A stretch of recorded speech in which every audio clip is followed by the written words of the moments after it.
You're listening to Speak English with Chat. On Chat English. Welcome back to Chat English, where we help you speak the way people actually talk.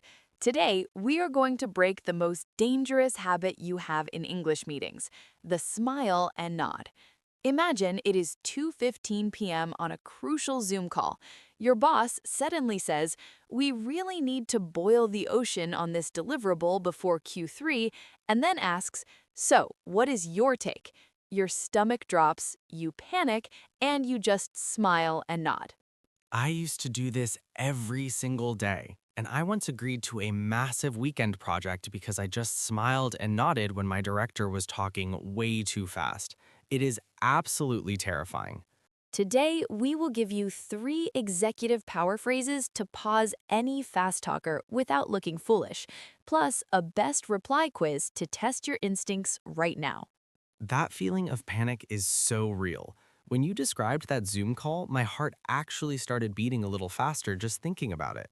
It is the ultimate nightmare for anyone working in a second language. Exactly. We call it the smile and nod survival reflex.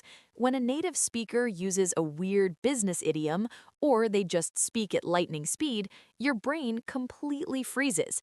You do not want to look incompetent. You do not want to slow down the meeting. So what do?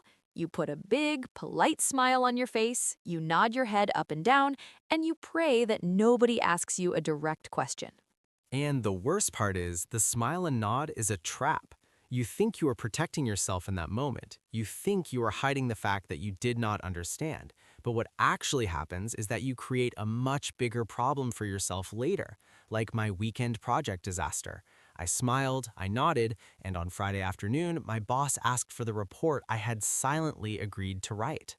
That is such a perfect example, and the anxiety that comes from that is huge. You spend the rest of the meeting and sometimes the rest of the week trying to secretly figure out what you agreed to. This is heavily tied to imposter syndrome. Wait, imposter syndrome? I've heard that term, but how does it connect to learning English? Imposter syndrome is that secret, heavy feeling that you do not belong in the room. It's the fear that everyone else is smart and you're just pretending. For English learners, it hits the hardest when a native speaker talks fast. Your brain tells you, if my English was truly good, I would understand 100% of this. Because I do not understand, I must be a fraud. That's true. It's a very heavy burden to carry. We hold ourselves to this impossible standard. We assume that fluency means having perfect comprehension every single second of the day. But that's just a myth. Even native speakers do not understand each other 100% of the time. Exactly. Native speakers tune out, they get distracted, they miss words, and they definitely get confused by weird corporate jargon. The difference is not that fluent speakers understand everything. The difference is that fluent speakers know exactly how to manage the misunderstandings. They know how to pause the conversation confidently. So, if we know we need to pause the conversation, why do we freeze? Why do we hesitate to just say, I do not understand? Because the phrases we were taught in school actually make us feel weak in a professional setting. Think about the classic textbook phrases. What's the first thing a textbook teaches you to say when you miss a word? Usually, it's something like, can you repeat, please? Or, excuse me, I do not understand. Right, and there's nothing grammatically wrong with those phrases. They're perfectly fine for a classroom. But when you're in a high stakes boardroom or a tense project meeting with your manager, saying, "I don't understand," makes you feel like a student again. I totally get that. It creates a weird power dynamic. If you say, I do not understand, you're taking all the blame. You're basically telling the room, my English is failing right now. I'm the problem. It lowers your status. Exactly. It makes you feel small. And when you feel small, you lose your confidence for the rest of the meeting. So today, we're going to completely replace those classroom phrases with executive phrases. We're going to learn how to interrupt politely, control the pace of the room, and actually sound smarter doing it. I love this, replacing classroom English with executive English. So where do we start? What's the first strategy?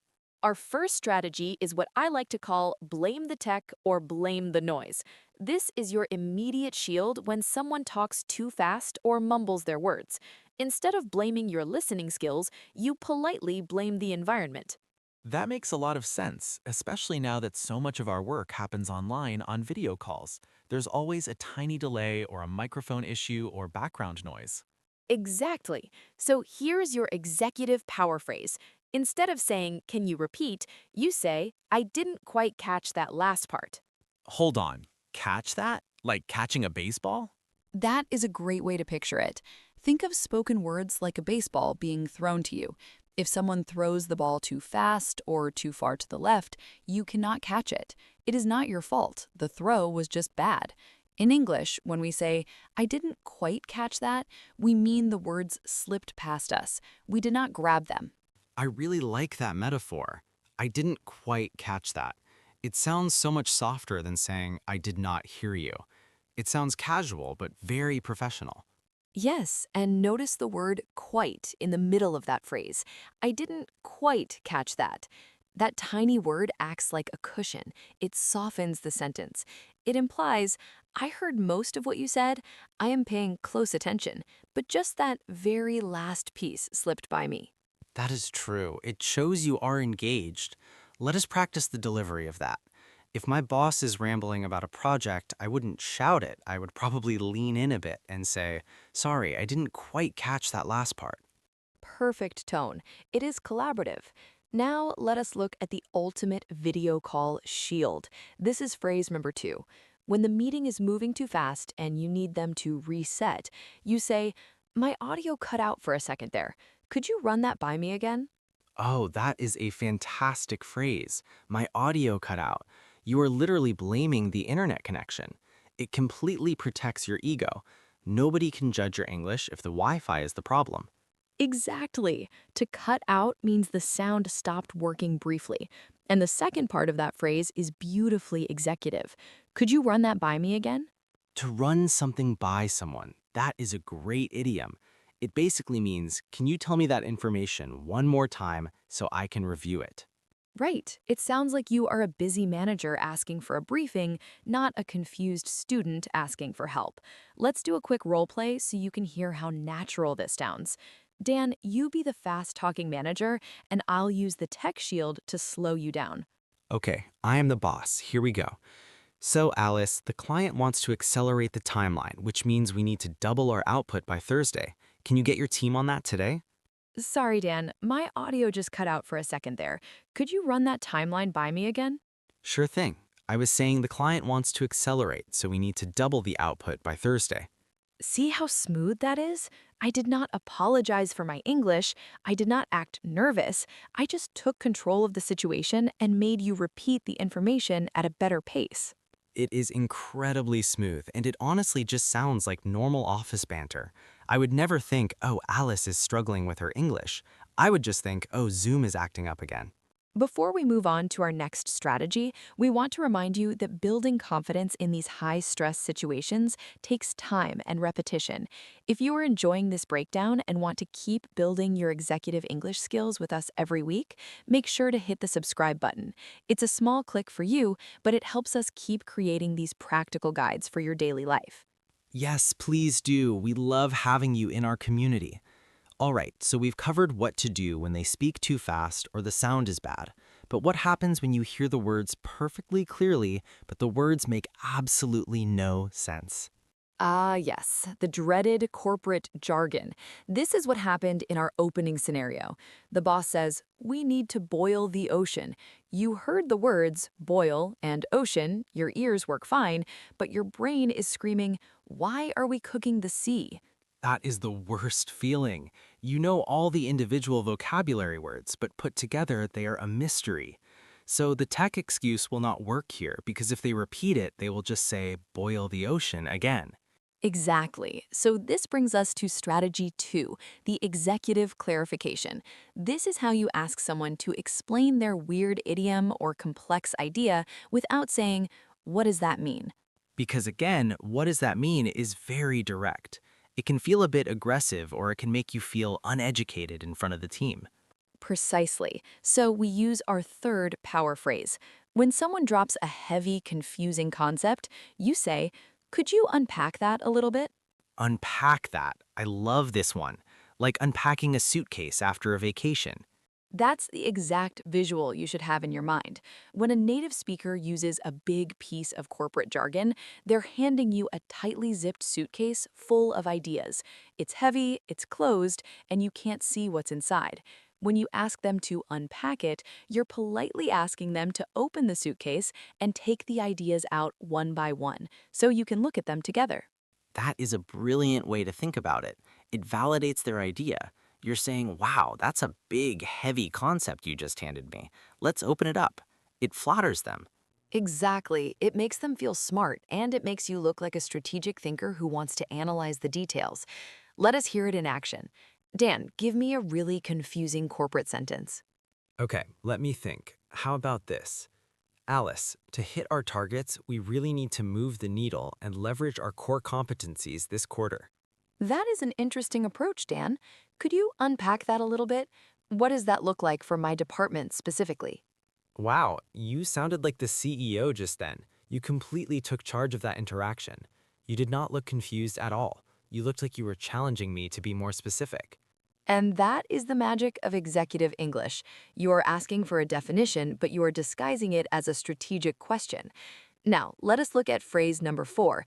This is for when the meeting is very long, lots of people are talking, and you are starting to lose track of the main point. You want to make sure you understood, but you don't want to say, "I'm confused." I know this feeling well. 20 minutes into a project update, my brain is full and I start to panic that I missed an important task. When you feel that happening, you use this phrase, "I want to make sure we are on the same page." On the same page. That's a classic idiom, like we're both reading from the exact same page of a book, so we share the exact same understanding. Exactly. And look at the grammar structure here. We are not teaching you textbook grammar rules today, but I want you to notice how we cushion this phrase. Instead of saying, "Are we agreeing?" or "Tell me what you mean," we start with a soft pillow. "I want to make sure." That is true. It's an indirect approach. You're stating your own desire for clarity rather than demanding an answer from them. It feels very collaborative. It is highly collaborative. You say, "I want to make sure we are on the same page," and then you summarize whatever tiny piece you actually did understand.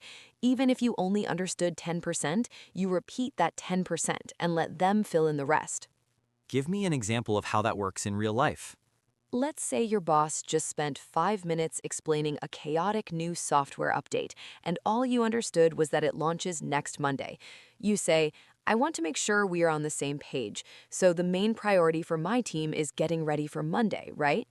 Ah, I see. You threw the ball back to them. You showed that you were listening by mentioning Monday, and now they'll naturally summarize the rest of their chaotic speech to answer your question. Exactly. You are managing the flow of information. Now that we have covered these executive phrases, it's time for our best reply quiz. Let's see if you can choose the most natural, professional way to handle a difficult moment. I'm going to read a scenario and give you 3 options. Dan will help us break them down. I'm ready. Let's test our instincts. Here's the scenario. You're in a performance review with your manager. Your manager speaks very quickly and says, "Your output is great, but going forward, I need you to be more proactive with cross-functional synergy." You have no idea what cross-functional synergy means. How do you respond? Option A, "Excuse me, what is the meaning of cross-functional synergy?" Okay, option A. Option B, "I want to make sure I'm following you. Could you unpack what that looks like in my daily tasks?" All right, option B. Or option C, "I don't understand that word. Can you repeat it slower?"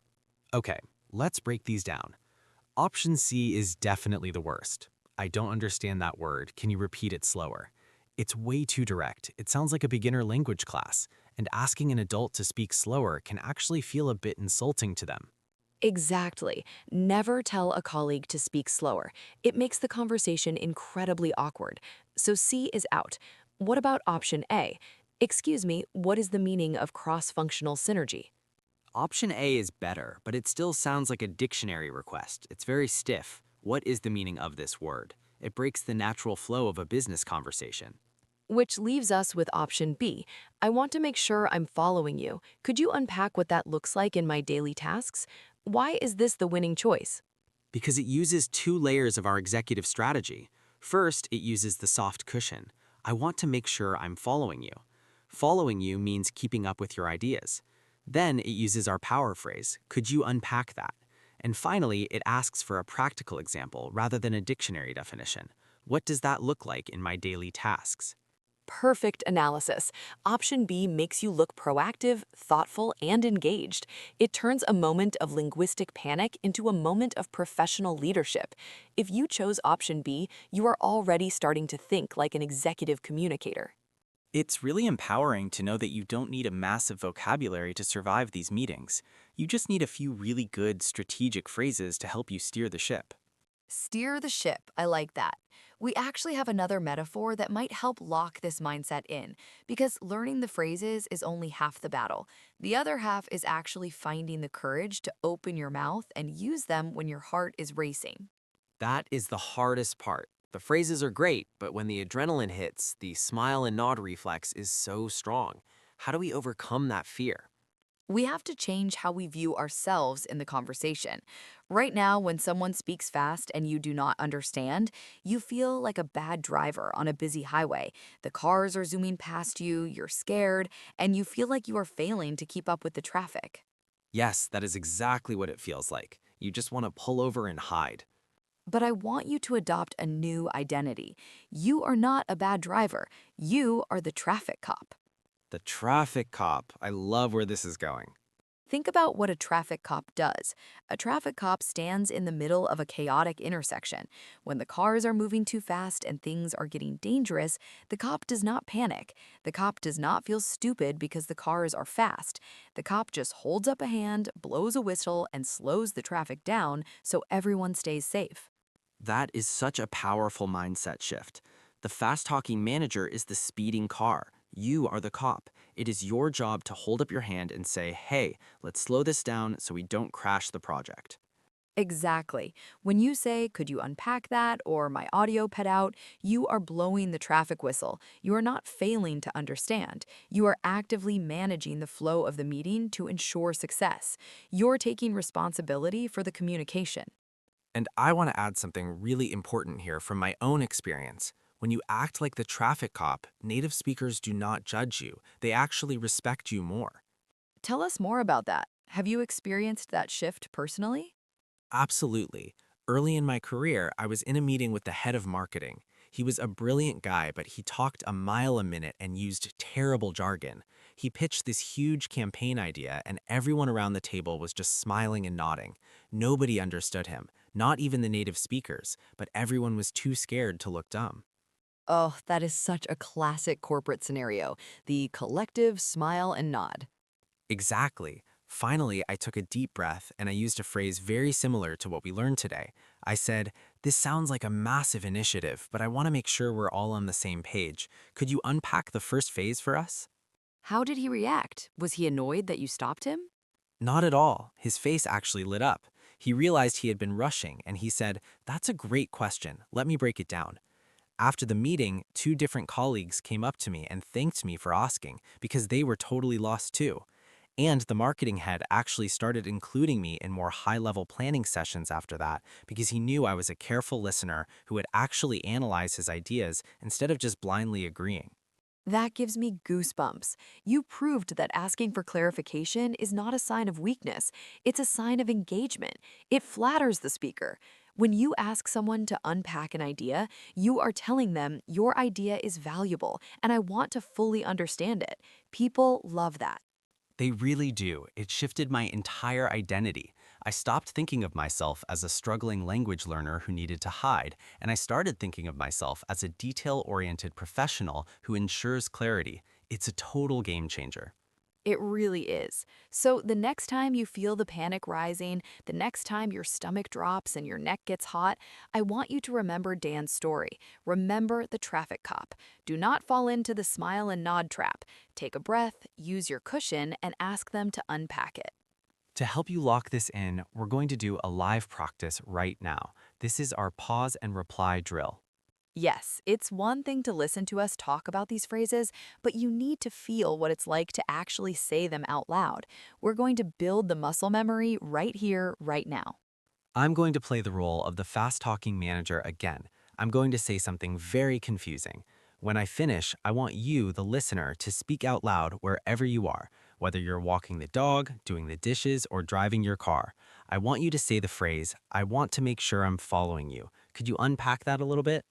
Let's practice saying that target phrase one time together before the drill. Just repeat after me. I want to make sure I'm following you. Could you unpack that a little bit? Great, now you're ready. I'll deliver the confusing line, we'll leave a few seconds of silence for you to reply out loud, and then Alice will give the perfect response so you can check your tone. Here we go. All right, team. Looking at the Q4 projections, we are going to need to pivot our core paradigm and really lean into some blue sky thinking if we want to move the needle. Any thoughts? I want to make sure I am following you. Could you unpack that a little bit? How did that feel? If you spoke out loud, you just took your first real step toward breaking the smile and nod habit. The more you say these words out loud, the more natural they will feel when the real pressure hits in the boardroom. And remember, your tone should be warm, curious, and confident. You are not apologizing. You are managing the traffic. Let us do a quick recap of the 3 major executive power phrases we covered today so you have them fresh in your mind. Strategy 1 was blame the tech or the noise. If the words literally slip by you, you say, I didn't quite catch that last part. Strategy 2 was for when the audio is bad or they're just rushing. You say, my audio cut out for a second. Could you run that by me again? And strategy 3, the executive clarification. When you hear the words but the jargon is too thick, you say, I want to make sure we're on the same page. Could you unpack that a little bit? Those 3 phrases alone will save you from 90% of the awkward meeting moments you face. They are your new professional shield. Now, we have a challenge for you, and we really want to hear from you in the comments. We want to know that we are not the only ones who have made embarrassing mistakes in meetings. Oh, definitely not. We've all been there. For today's comment prompt, I want you to tell us about a time you smiled and nodded when you had no idea what someone was saying. What happened? Did you agree to a weekend project like Dan? Did you accidentally insult someone? Tell us your funny or painful story. And to make it a real English practice exercise, finish your comment by writing out one of the indirect questions we learned today. Show us how you would fix that past mistake using your new executive phrases. We read every single comment, and we absolutely love seeing you practice and support each other. It is always the highlight of our week, and to give you even more support, we know that trying to remember these phrases during a stressful Zoom call is tough, so we've created a free downloadable meeting survival cheat sheet for you. It has all the phrases from today, plus a few extra ones for different scenarios. It's a PDF you can literally just print out or leave open on your desktop right next to your keyboard. The next time someone says, boil the ocean, you do not need to panic. You just glance down at your cheat sheet and read your power phrase. You can find the link to download that in the description below. You do not have to be a victim of fast talkers anymore. You have the tools to be the traffic cop. Be patient with yourself, keep practicing, and remember that asking for clarity is a sign of intelligence, not a sign of failure. Absolutely. Your English is already strong enough to lead the room. You just needed the right keys to start the engine. You've got this. Thank you so much for spending your time with us today. To keep building your professional vocabulary, click the video on your screen right now to learn the 5 office jargon phrases you actually need to know. We'll see you over there. Keep speaking, keep practicing, and take care.